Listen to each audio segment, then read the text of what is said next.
சம்பளத்தை வாங்கி 5ஆம் தேதி ஊருக்கு பணம் அனுப்பின கையோட டெலிபோன் வரும்.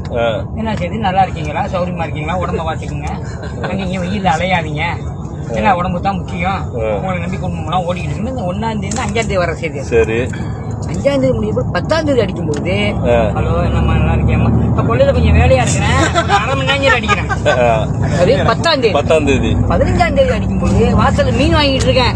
இப்ப எல்லாம் பேசாதீங்க, மீன் கவுச்சு கையா இருக்கேன், உள்ள இருந்து அடிக்கிறேன், கேள்வி சொல்லுங்க, அவசியமா இருக்கேன் அப்படி வச்சிருங்க. 20ஆம் தேதி அடிக்கும் பொழுது அடிச்சுட்டே இருக்கான் 1/2 மணி நேரம்.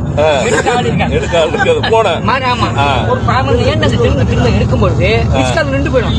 அவங்க அடிப்பாங்க, ஏங்க முக்கியமானது என்னது, நான் கொள்ளையில வேலை பார்த்துட்டு இருந்தாங்க, நீங்க அடிக்கணும் எனக்கு தெரியும் சொல்றது இல்லையா அப்படின்னு. மறுபடியும் 22ஆம் தேதி அடிச்சா தொடர்பு வெளியே இருக்கிறான்.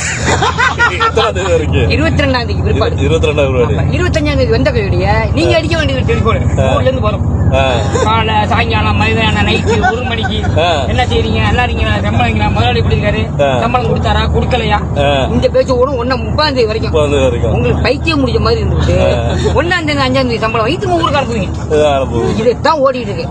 காசு போல அடுப்புல பூணுங்க.